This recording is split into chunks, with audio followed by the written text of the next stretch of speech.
Hello, and welcome to another Changing Conversations on SGS Live, where we are moving towards a better, safer, and more interconnected world. I'm PJ Kwong, and we are using this SGS Live to talk about navigating the complexities of Auto-EMC testing in a session I'm calling EMC Unleashed. Our lives are becoming increasingly digital. From the TV in our home to the cell phone in our pocket, electronic devices are everywhere, including our vehicles. It is estimated that by 2030, 50% of a vehicle's costs will be associated with its electronics. Connected vehicles leverage IoT for data exchange to enhance entertainment, safety, and navigation. Today, we'll discuss why both component manufacturers and OEMs need to adopt a comprehensive approach to EMC testing and the testing solutions available when navigating this evolving market. As always, I'm joined by guests who have their finger on the pulse. The first is Jeevan Hebbalu, who is the head of EMI EMC Connectivity and Products for SGS India. Welcome, Jeevan. Hi PJ, it's great to be here. Thank you. Wonderful to have you. Our next guest is Josef Bauer, the Laboratory Manager, Electromagnetic Compatibility at SGS Munich. Welcome, Josef. Hello together, and thank you for inviting me. So, I'd like for you to tell me a little bit about your roles. Jeevan, let's start with you. Yeah. Hello everyone. I am Jeevan Hebbalu. I am business head of EMI EMC for SGS India. I have more than 17 years of experience in EMI EMC. So I or we perform a test and certify EMI EMC for different electronics, including automotive electronics or non-automotive electronics at SGS. And this is required to ensure the safety of the users as well as the products. So this is what we do Amazing. every day. Amazing. We're going to talk a little bit more specifics in just a little bit. But first, Josef, tell me a little bit about your role. Beside my role as manager of the EMC lab in Puchheim, Munich, Germany, more than 20 years and a member of some national EMC standardization groups, I've been responsible for the recent relocation of the Munich test site to Puchheim, where we have now a total of around 6,300 square meter testing area and office. Amazing. So, you know what? We have a lot of ground to cover in this session. I'm going to start with you, Jeevan. If you can just define for me what the terms EMC and EMI mean. Yeah, so the term EMI refers to electromagnetic interference. So this is nothing but the disturbance or electromagnetic disturbance caused by electrical and electronic devices. And similarly, the term electromagnetic compatibility is the ability of electrical or electronic products or devices or systems to function properly in their intended electromagnetic environment. So this is broadly the EMI-EMC terms, or in general, we simply call it as EMC. Whenever in this conversation, whenever we use the word or the term EMC, it also refers to EMI-EMC. That's very handy information for me. So, with the definition out of the way, Jeevan, can you tell me about the importance of EMC testing? Yeah, see, right now we are doing digital live. Our everyday part, every day we are using different parts of electronics, like it could be smartphone in your pocket, or it could be a laptop or a tab, or engine control unit in your automotive vehicle. So everything is electronic. So everyday electronic uh, is getting penetrated into everyone's life. So similarly, every electronics can radiate electromagnetic signals or radio signals. This could be intentional. For example, take example of Wi-Fi router, that is the intentional radiation, or it could be unintentional. Take example of television without any radio equipment devices inside it. So there may be noises which is emitted from the product, which needs to be checked. If not checked, it could cause a severe problem in the electronic world.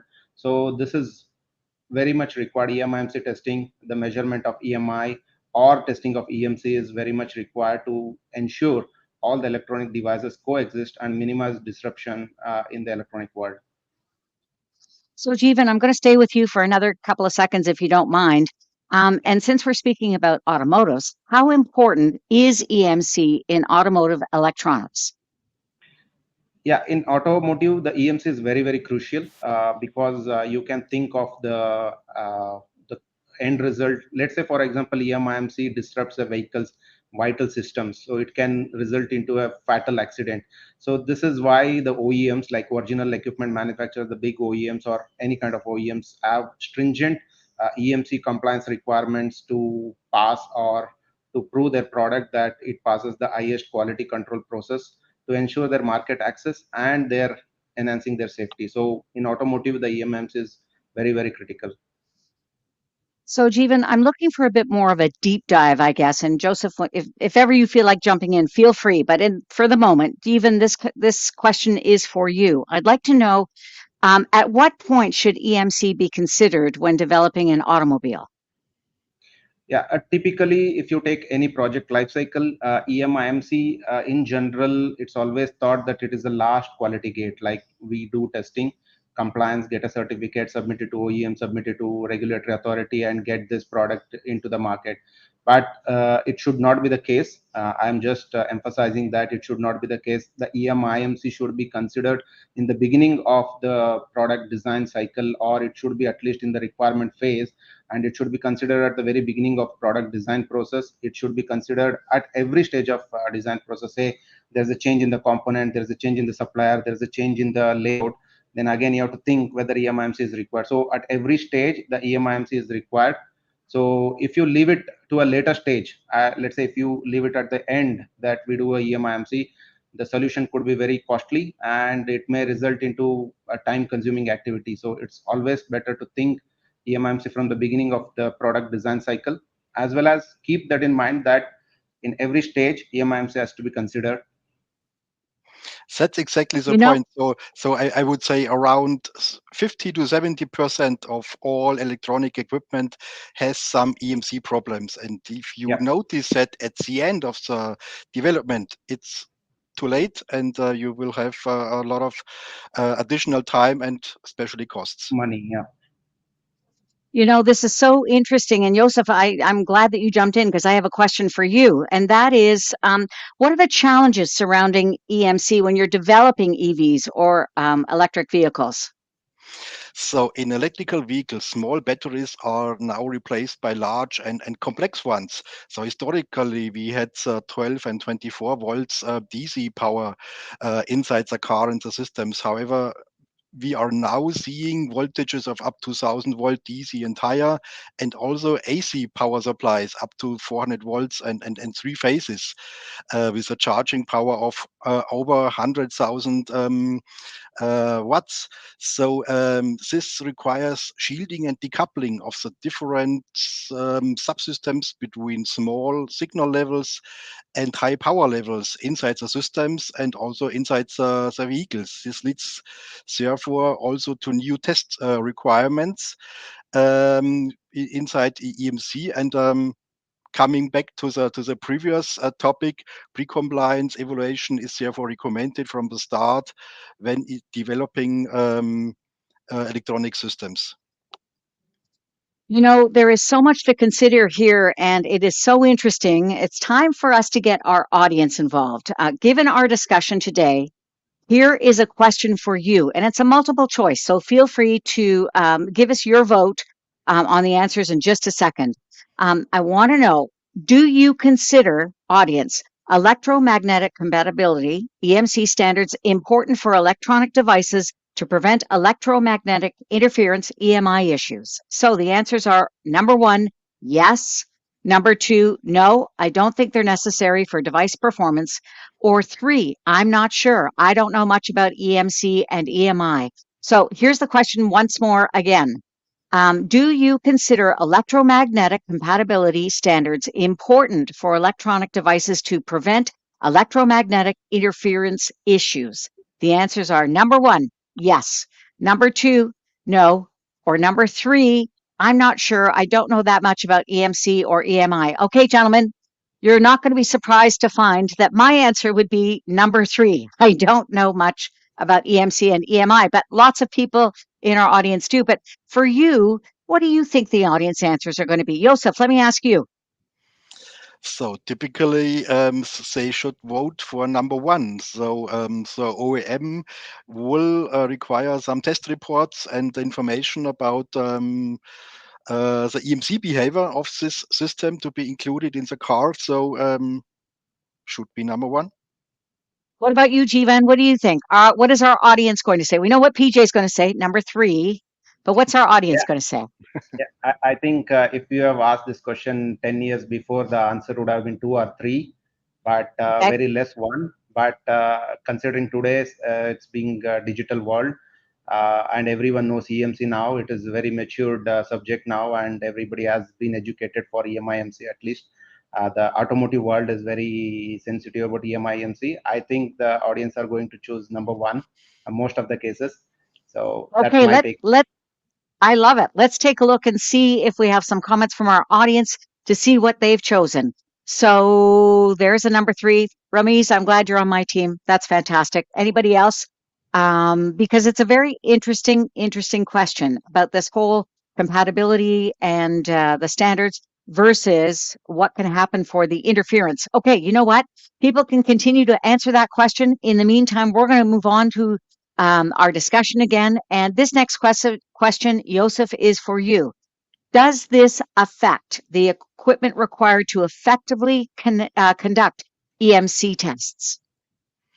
Yes, certainly. So to perform the tests on the new subsystems and also on the new interfaces we have in the e-mobility world, the EMC lab needs other specific power supplies, other loads, and different coupling networks to be able to perform and conduct that tests. For AC charging, you will need access, for example, to test systems like harmonic, flicker, burst, and surge. And traditionally, you wouldn't find these test systems in a typical Auto-EMC lab because that have been no requirements in the previous automotive EMC world. So a typical EMC lab, which is focused on consumer goods, will have it. You therefore need to be sure that the testing company you choose has necessary capabilities and certainly also experience. So for our EMC lab, we do that as a complete range of testing. So from classical E&E, medical, and automotive. So for us, it's nothing new to conduct that tests at the new interfaces of the new subsystems in the vehicle. So charging a car is in a black box, nothing else as your charging box at home. Slightly more expensive and slightly better design. It can drive.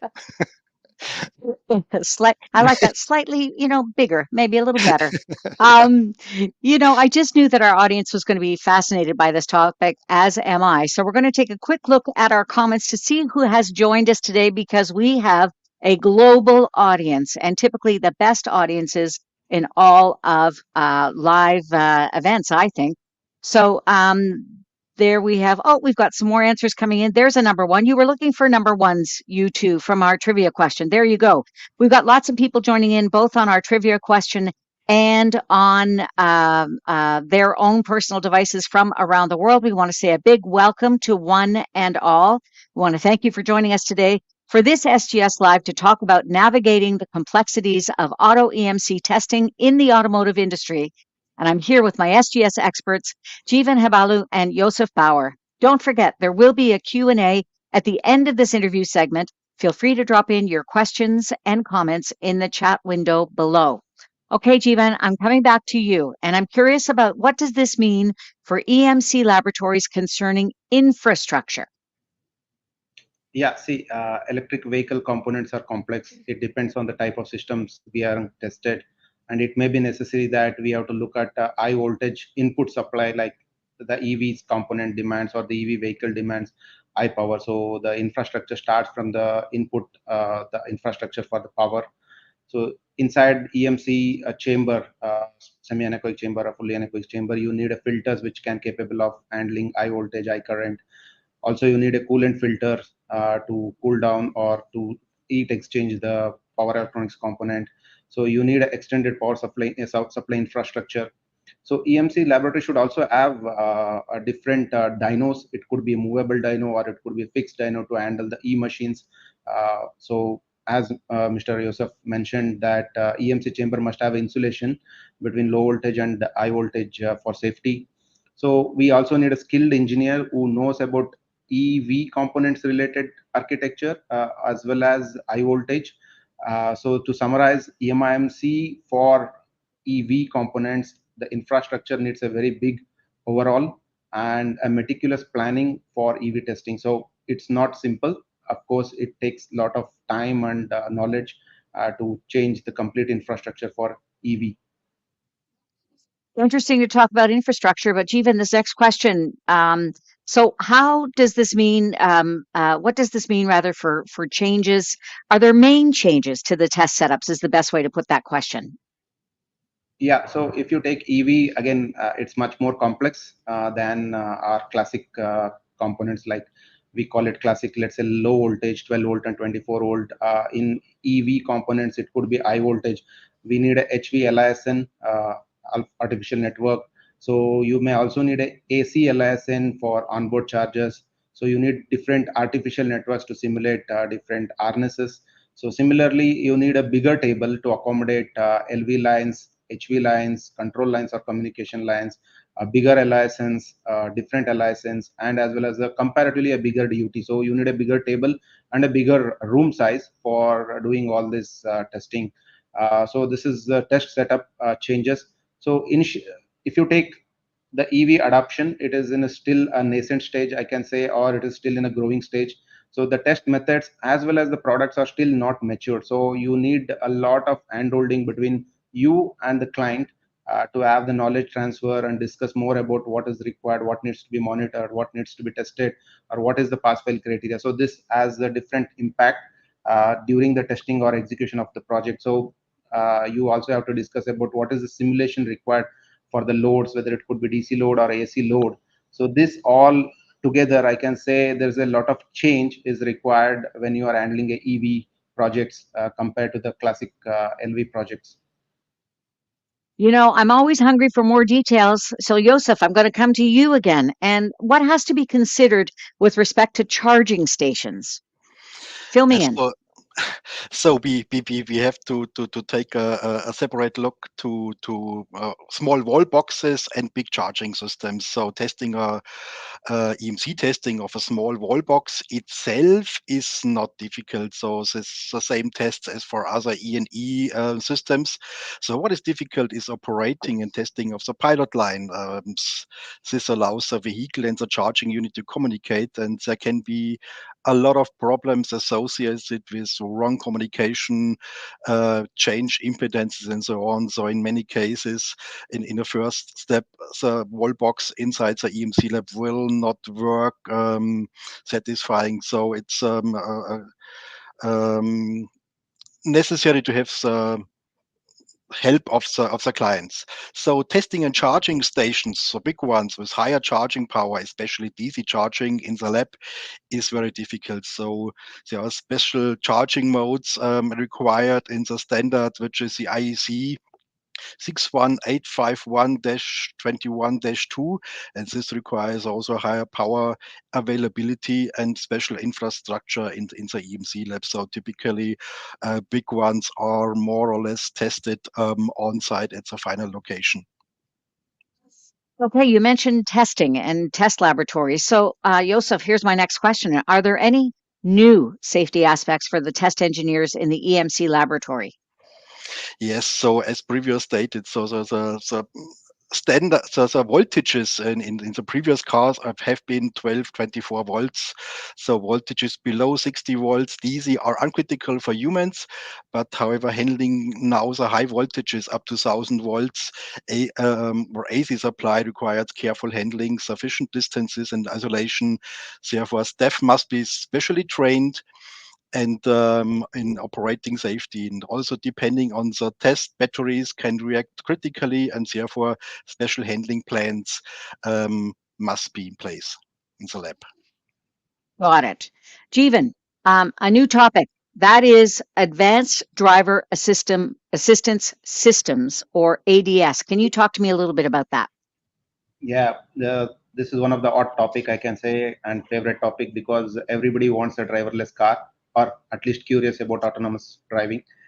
So testing a single subsystem is very simple, but when it is a driver assistance system, it becomes very complex because of its functionality and the safety requirements. So as you may know that ADAS has the different levels, that is level 1 to level 5. As the level increases, the complexity increases. And this requires the use of different equipments like radar echo generator. It could be Ethernet transceivers, which has a high quick reaction time. So this is again one of the different topic which needs careful understanding about the product as well as the requirement to test and say that this is what we are going to monitor and say this is the pass or fail criteria. So again, this is one of the complex subject, but it is evolving and it needs to be addressed. Okay. For our audience, I want to thank you once again for joining us today for this changing conversation for SGS Live to talk about navigating the complexities of auto EMC testing in the automotive industry. And I'm speaking with my SGS expert guests, Jeevan Hebbalu and Josef Bauer. Don't forget, there will be a Q&A at the end of this interview segment, and I want you to feel free to drop your questions and comments in the chat below. So, this is my final question before we head into our Q&A. And Jeevan, it's for you. What does all of this mean for our clients?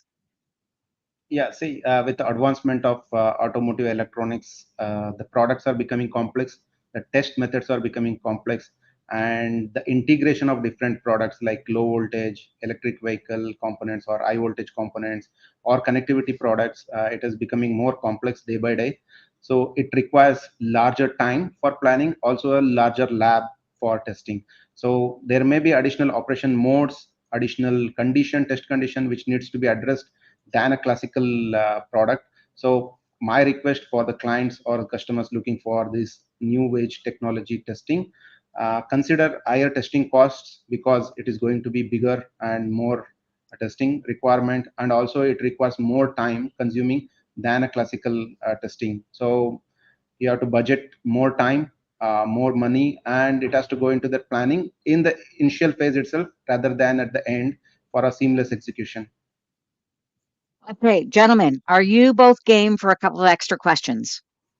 Yeah. Just say yes. Yeah. Yes, Yes. certainly. Oh, No problem. wonderful. Let's start with this first one. Josef, I want to know more about standardization. So I'd like you to please fill me in.